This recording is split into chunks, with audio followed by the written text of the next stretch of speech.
बहुत समय पहले की बात है कि एक बार क्या हुआ, एक औरत को एक जादुई बर्तन मिला था जिससे वह बहुत ही शक्तिशाली हो गई थी और उसके पास पैसा धन सब कुछ था।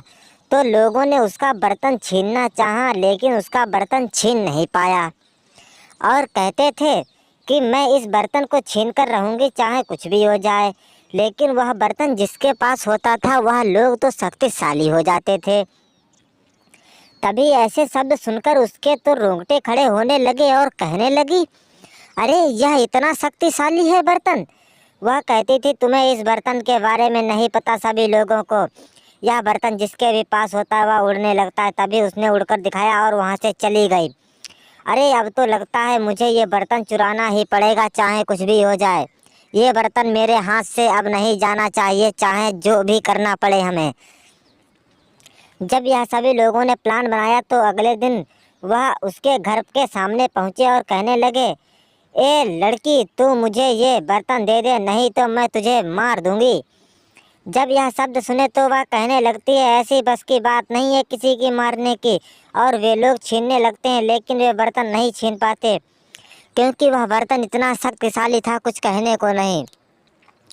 और वह जादुई बर्तन के नाम से जाना जाता था। तभी वह कहती थी, ये जादुई बर्तन है, ये तुम्हारे बस की बात नहीं लेने की है। और इतने शब्द सुनते ही वह तो वहाँ पर कहती है, चलो मैं तो जा रही हूँ, मेरा तो काम ख़त्म होने वाला है और तुम लोग हमारे घर पर बेफालतू में आए हो। और ये सभी लोग उसके वहाँ से एक एक करके कहते हैं, चलो मैं तो जाती हूँ। यह सोचते हुए वहाँ से सभी लोग धीरे धीरे निकलने लगते हैं और सभी अपना अपना रास्ता खाली करते हैं। वह सोचती, इस बर्तन के पीछे ये लोग पड़े क्यों हैं, चलो हमें अपने तो घर चलना चाहिए, बाद में देखेंगे जो होगा। तभी वह घर पर सो जाती है और उसके घर पर चोर आकर उसे उठाकर ले जाते हैं और उसे इतना मारते भी थे। बेचारी वह तो चुप के मारे चुप से वहाँ पड़ी रहती थी और कुछ कहती भी नहीं थी। वह सोती पड़ी रही लेकिन उसका बर्तन वहाँ से चोरी हो गया। तो लोगों ने कहा, अरे इस बर्तन को उठाकर भाग चलो यहाँ से। उन लोगों ने बर्तन को उठाया और कहने लगे, चलो यहाँ से भागो, नहीं तो हमें नहीं पता क्या हो जाएगा।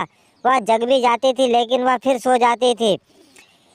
और इतना शब्द सुनते ही वहाँ से लोगों ने तो कहा, चलो भागो नहीं तो हम पकड़े जाएंगे। तभी वह औरत भी शक्तिशाली होकर उड़कर भाग गई और वहाँ से धीरे धीरे करके सभी लोग कहने लगे, चलो हमें भी सभी लोगों को निकलना चाहिए। और वहाँ से सभी लोग निकल जाते हैं। तभी वह सोकर उठी और देखने लगी, अरे मेरा बर्तन तो गायब हो गया, हाय मैं लुट गई, हाय मैं लुट गई।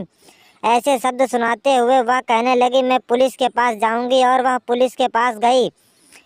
वहाँ पुलिस आई। पुलिस ने कहा, इस लड़की का बर्तन किसने लिया है? वह कहती है, इन दोनों औरतों ने हमारा बर्तन चुराया है, ये हमारे घर पर आई थी और इन्होंने हमें मारा भी बहुत था। यह सुनते ही वह कहती हैं, नहीं नहीं।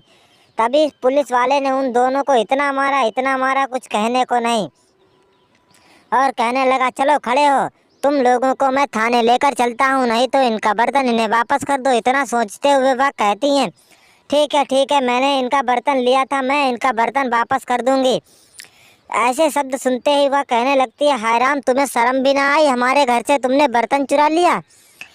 पुलिस वाले ने कहा, आखिर ऐसा उस बर्तन में है क्या? तो वह कहती है, इसमें जादुई बर्तन था। और वह तो वहाँ से चली जाती है। ये सभी लोगों ने उसका बर्तन की कहानी सुनाई और जे लोगों ने कहा, चलो ठीक है, मैं उसके घर पर कल बर्तन देने पहुँच जाऊँगी। तभी वे दोनों उसके घर में बर्तन दे देती हैं और इतनी तेज़ वहाँ से कहती हैं भागती हैं, कुछ कहने को नहीं। और दोनों वहाँ से बहुत तेज़ी के साथ में भाग जाती हैं और कहती हैं, अरे दोबारा हमारे घर के पास दिख मत जाना। और किसान और उसे भी मारने लगते हैं लेकिन वे चुपचाप वहीं गिर जाते हैं और कहते हैं, चलो कोई बात नहीं, हमारा बर्तन हमारे पास सेफ है।